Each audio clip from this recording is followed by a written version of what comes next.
नमस्कार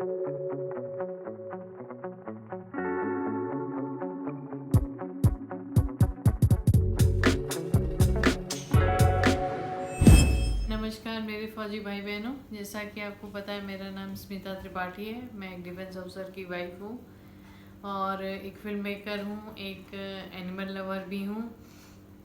और हर बार बोलती रहूँगी कि मैं जो बोलूँगी वो सत्य घटनाओं पे आधारित है। और एक चीज़ और बोलती हूँ कि एनिमल्स की केयर लीजिए, स्ट्रे डॉग्स की केयर लीजिए, जिसके लिए भी जो कर सकते हैं वो करिए, ज़रूर करिए। And I am very sure आप करते भी होंगे। देखिए, मुझे इतनी स्पीड से बात करते इतना बढ़िया लग रहा है आप लोगों के साथ। इसके पीछे कितनी मेहनत और कितनी कहानियाँ छुपी हुई हैं वो एक के बाद एक मैं आपको बताऊंगी। और मैंने जैसे बताया कि डॉक्टर ने बोल दिया था कि एमआरआई आपका करना पड़ेगा।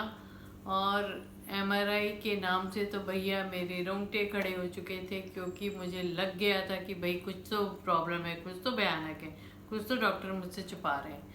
और घर में क्योंकि बहुत डॉक्टर थे तो पूरे घर में पूरा इधर फ़ोन उधर फ़ोन, सारा घर परेशान था। ऑफ कोर्स परेशान होगा ही, बहुत नेचुरल बात है।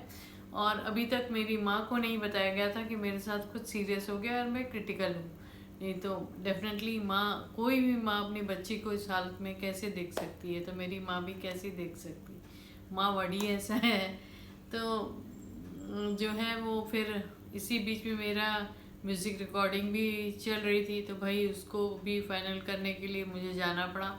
और आप बिलीव नहीं करोगे, मैं 4th फ्लोर चढ़ के गई, 4 माले चढ़ के गई।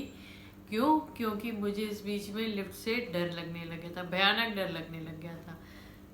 अचानक से मुझे ये फोबिया शुरू हो गया, मुझे नहीं पता क्यों हो रहा था। पर ऐसे ही हमको लाइफ में कभी ना कभी कोई ना कोई फोबिया हो जाता है, जो बहुत ही नेचुरल है। अगर हम इंसान हैं, ह्यूमन है, तो हमें ओपनली आके अपनी फोबियाज को लोगों से शेयर करना चाहिए, अपने डिप्रेशन को शेयर करना चाहिए। अरे भाई, इंसान है, भगवान नहीं है, हो सकता है। मुझे कोई शर्म नहीं आती अपनी सब सच्ची बातें लोगों को बताने में। तो भाई चढ़े। अब आप सोचिए, हमसे चढ़ा नहीं जा रहा, एक पैर में चप्पल नहीं पहनी जा रही, चप्पल बार बार पैर से निकल जा रही थी। ऊपर चढ़ते हुए ले गए, हस्बैंड मुझे संभाल के ले गए। पैशन देखिए किस लेवल का, मतलब आप अपनी जान देने पे भी उतारू हो जाए। और बार बार मुझे ध्यान आया मेरे बच्चे का क्या होगा अगर मुझे कुछ सीरियस हुआ। मेरे दिमाग में चल रहा था कि अगर मुझे कुछ सीरियस हुआ है तो मेरे बच्चे का क्या होगा, मेरी फिल्म का क्या होगा। बार बार यही सोच रही थी। खैर, वो दिन भी आ गया भैया। जैसे आप लड़की के लिए मुंह दिखाई होती है या लड़की देखने लड़के वाले आते हैं, वैसे ही मुझे एमआरआई के लिए जाना था। मेरी बड़ी वाली सिस्टर मेरे साथ थी, मेरा बेटा मेरे साथ था।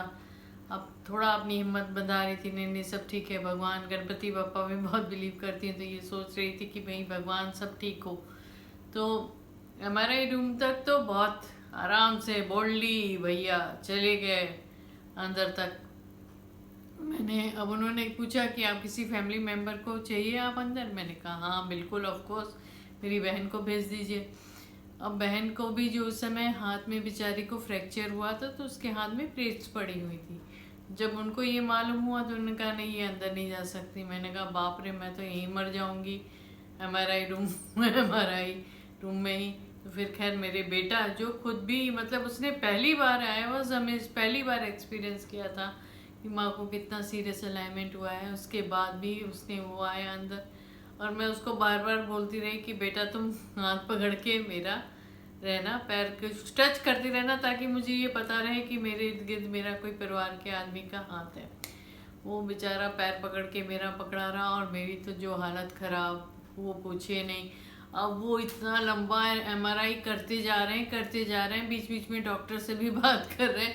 मेरी हालत खराब। मैंने कहा यार पता नहीं क्या देख रहे हैं, क्या इसमें उनको दिखाई पड़ रहा है जो ये बार बार डॉक्टर से बात कर रहे हैं। बार बार वो मेरे डॉक्टर से बात करे, फिर देखे, फिर चेक करे, फिर बात करे। फिर इस प्रोसेस में मैं इतनी एंग्शियस हो गई, इतनी एंग्शियस हो गई। मैंने इसको बोला कि भैया तुम बंद करो, मैं अब इससे ज़्यादा मैं चिल्लाने लग गई एमआरआई रूम में।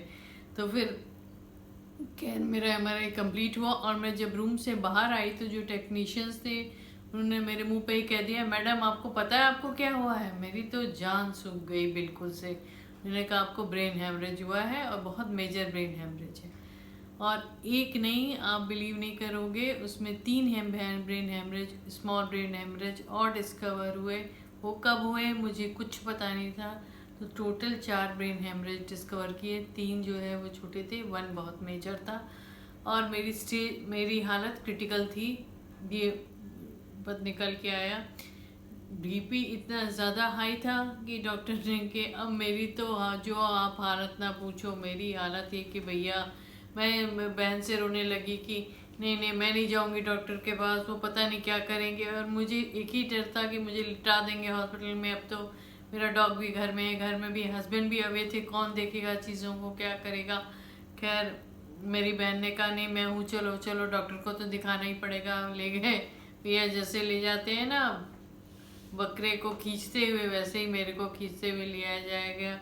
और अंदर डॉक्टर के पास मैं गई मिलने के लिए। तो मैंने देखा कि डॉक्टर ने मुझे देखा काउंसिल किया, काफ़ी बहुत ही स्वीट डॉक्टर थे, काफ़ी काउंसिल किया उन्होंने। मैं थोड़ी सी बेटर फील करने लगी। उन्होंने बाहर बैठाया और उन्होंने कहा कि कोई बात नहीं। खूब मैं इतनी एंक्शस थी, मैं बोली जा रही थी, डॉक्टर बेचारे एकदम चुप थे, मैं बस बोल रही थी वन साइडेड। फिर मेरी बहन अंदर गई तो उन्होंने बहन को एक्चुअल स्टेटस बताया कि इनका बीपी बहुत हाई है, क्रिटिकल स्टेज है। डॉक्टर ने मुझे व्हील चेयर पे बैठा दिया और उन्होंने बोला कि एक बार किडनी वाले डॉक्टर को भी दिखा लेते हैं कि डेफिनेटली ब्रेन हेमरेज से वेरियस ऑर्गन्स आपके इफेक्ट हो जाते हैं। आँख में भी, विज़न में भी प्रॉब्लम आ गई थी, आँख में भी थोड़ा इफेक्ट आ गया था। लकली विज़न बच गया मेरा। फिर मैं गई और उसके बाद से डॉक्टर ने कहा कि ठीक है इनको घर ले जाइए, मेडिकेशन पे रखा हुआ था। और फाइनली मेरा ट्रीटमेंट, लाइन ऑफ ट्रीटमेंट शुरू हुआ। और मेरे को डॉक्टर ने बोल दिया कि 3 मंथ्स तक आप बिस्तर से उठेंगी भी नहीं, आपको उठना ही नहीं है। अब तो बेटा जो करना था कर लो, गया पैशन तेल लेने, अब तो आप लेटे रहिए भैया बेड पे। और मेरे जैसे वर्कोलिक आदमी को लेटने की तो आदत थी नहीं। अब 3 मंथ्स लेटे रहना बिस्तर पे, सोने की दवाइयाँ दी गई थी। मुझे पूरे दिन नींद आती थी। मेरा फेस ऐसा हो गया था, मेरा चेहरा देख के मुझे रोना आता था। मतलब मैं इसीलिए बताती हूँ कि ज़िंदगी में कोई भी क्षण आए, मतलब मैं आपको बता नहीं सकती मेरी क्या हालत थी। मैं उसको ज़्यादा डिस्क्राइब नहीं करूँगी क्योंकि मेरी माँ भी यूट्यूब देखती हैं, उनको डेफिनेटली अच्छा नहीं लगेगा उन दिनों को याद करके। पर मैं हर थोड़ी देर में मेरी आंख से आंसू गिरने लगता है था, वो मेरी वो हालत थी। और बेड पे पूरे समय लेटे रहना, फिल्म का कुछ पता नहीं था, जो इस चीज़ का मैंने इतने सालों वेट करके इस चीज़ को यहाँ तक पहुँचाया था। बस मेरे को एक ही चीज़ ध्यान थी कि मेरी फिल्म का क्या होगा, मेरे बच्चे का क्या होगा। फिलहाल तो बेड पे लेटना था। इसलिए जब भी ऐसे मौके आए ज़िंदगी में, एक चीज़ करिए, मुस्कुराते रहिए। मुस्कुराने से बहुत सारे प्रॉब्लम सॉल्व हो जाते हैं। कहते हैं ना, गिन गिन के मत हंसिए, गिन गिन के मत मुस्कुराइए। मुस्कुराहटों में बहुत कुछ ताकत है, बहुत कुछ छुपा है। इसके आगे की कहानी कहाँ चली और कहाँ पहुँची और कैसे आगे बढ़ी, वो आपको मैं नेक्स्ट एपिसोड में बताऊंगी। तब तक के लिए सेफ रहें, सुरक्षित रहें, अच्छे काम करें। अच्छे काम करने बहुत ज़रूरत है, ज़रूरी है अच्छे काम करना। और वंदे मातरम, भारत माता की जय, जय हिंद।